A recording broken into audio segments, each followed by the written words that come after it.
fittings that are literally falling to pieces. And let's not forget about the dodgy electrics. In short, this is the kitchen from hell.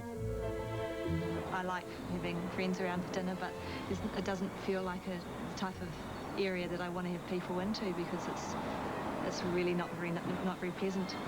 It looks like that whole end of the house, both the toilet and the kitchen, have been an afterthought. So it's just been tacked on with no real thought. It's in all the wrong angles for the sun. Which is all fine and well, but the question is, why haven't Andrew and Emma done something about their horrendous kitchen before now? As you know, kitchens aren't the cheapest things to put together, so that I have tried to make it a little bit better by buying cupboards and you know, a bit of paint here and there, but nothing major. Well, no argument from us. Instead, we're bringing in our ace builder Coxie and our interior designer Hamish Dodd to see if they can fix the problems without spending a small fortune. But first, there are a few more design faults we need to address. First things first, the oven. It's tucked away in the corner, there's no service area, and really there's no room to move. Storage, there is none. Bench space, quite simply, there's just not enough of it. Another issue is the power supply. Everything in the kitchen runs off this multi-box, and it's a tangled mess.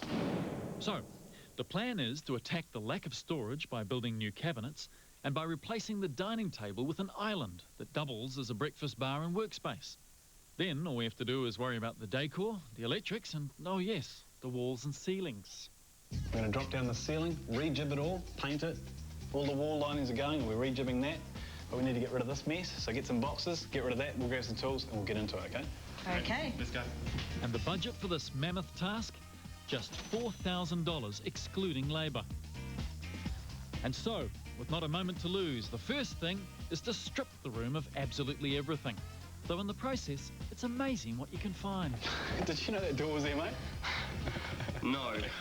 With everything gone, the next stage is to call in the electrician, who faces the daunting task of rewiring the entire kitchen, providing a decent amount of power points, and connecting the new lights we intend to buy. Now, unfortunately, this is one cost there's no way to avoid.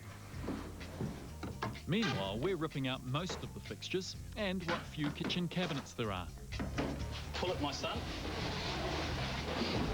We're not going to replace this with something, guys? Don't worry, it'll all be clear at the end of the day. Your new cabinets are being made as we speak. Well, that could be a slight exaggeration, but suffice to say, these kitchen cabinets cannot be saved, so into the skip they go. Next, the walls and the ceiling. For a start, they need to be completely ripped out, and then they're headed for the skip. You right there, Cox? You need a hand? Yeah, just stand there and push your hammer up in the middle. Stop it from coming down in a hurry. Yep. Yep. Okay. Don't go away, huh? Just let it go. Just let it go. Oh my God. That's a mean trick, Coxie. 1-0. Not to worry, Hamish is still able to work. We'll let you know if Hamish survives the makeover and how his designer kitchen turns out a little later in the show. Also to come, we reveal the plans for our challenge to build a house with wow factor for under $100,000, and we find out if it lives up to Tony and Cheryl's dream.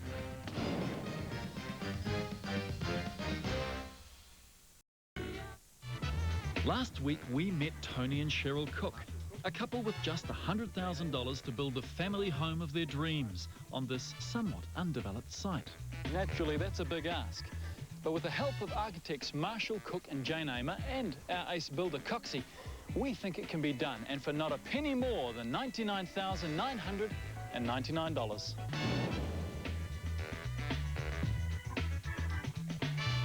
So far, Tony and Cheryl have spent 2 years putting together a scrapbook of all the design features they'd like in their ideal home, only to be told by the architects they'd have to compromise to stay on budget. I'm just not convinced with the building products that they're talking about that it'll ever look right in my eyes. And Cheryl's can see a bigger picture than I can possibly, but But then you sort of we went and had a curry, didn't we? And once he calmed down a little bit and he's saying things like, I don't want it to be Heath Robinson, you know, and I don't want it to, because it sounds like there's going to be such a broad... Well, the budget is the big issue, you see. 1 week later, it's time to reveal the initial sketches of Tony and Cheryl's dream home. But will they like what they see? Or will they be left in need of another curry? This morning, it's architect Marshall Cook doing the honours, and his initial concept is to give the house one central entrance foyer big enough to use as a second living room or an entertaining space. And once they're inside that space, they're completely within the family home, but they're not down into the private bit of the family home, which is half a level below. And it's in this part of the house where you'd find open plan living. Then above that, the bedrooms. Oh, well, Like a big foyer. I'm really excited. Where's Coxie? The next step is making the final tweaks to the design, then turning the sketches into plans. Meanwhile, Cheryl and Tony are feeling confident about their $99,999 house. To me, today's meeting's just filled me full of confidence. Yeah, a lot happier about the whole thing. After our first meeting, I was a bit not sure at all, yeah. I felt that, I know the budget's important, but I didn't want to have a house that I felt, oh, like Robinson Crusoe's built this. Now, when it comes to costing labour and materials, obviously it pays to shop around and to be slightly dubious of those quotes that are too good to be true. Though on this subject, Coxie has a few words of advice. Whether you're building a new home or an alteration, make sure you shop around to get the best possible deal from both your contractors and your suppliers. It's important to get at least 3 quotes for everything. This will give you a good feel of what you should be paying. Remember, cheapest is not always best. To make sure they're up to the job, ask your contractors to supply a reference. If they can't, they've got something to hide. There's a wide range of things you'll need to get quoted on. Timber, plumbing, roofing, concrete, electrical wiring, windows, exterior cladding. On top of these, there are hundreds of other bits and pieces. Any major building supplier should be able to quantify them for you off your plan and give you a price. As for Tony and Cheryl's house plans, we'll reveal those later. And we'll see if it's thumbs up or time for a curry. Meanwhile, let's talk about the kitchen from hell. So far, we've engaged the services of interior designer Hamish Dodd, and we've demolished everything in sight, even the walls. And let's not forget the ceiling. So, now it's time to start giving back. The first step in that process is to re-jib, which will set us back around $180 to do the whole lot. And once again, could put the life of our designer at risk. Can I let go yet, Coxie? It's not sinking. Damn. This isn't light. Looks like it's going to be a big improvement, Coxie. Well, yeah, by using one long run of jib, we're eliminating joins, and it'll give you a nice, flat, even surface once it's stopped. And when it's painted, with the little downlights in there, no reflection of light, and it just gives you a perfect ceiling. Now that Hamish has the ceiling in place, we can move on to the walls, which up until today were uneven, not to mention unstable. This wall had an ugly little kink in it, but we're flushing it off so that we can put a decent-sized cabinet in here. It may be a little waste of space behind here, but what the hell. Coxie, my window.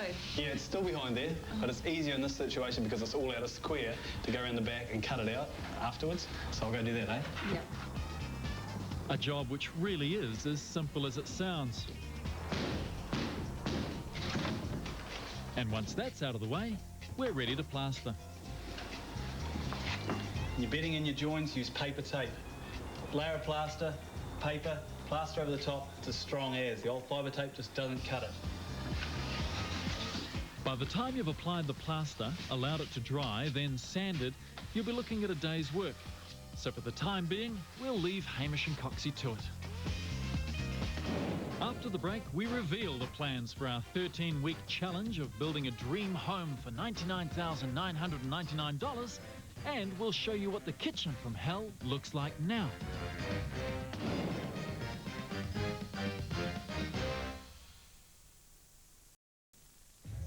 As you recall, Tony and Cheryl have $100,000 to build the house of their dreams, and so far have had a reality check from the architects and approved the final sketches.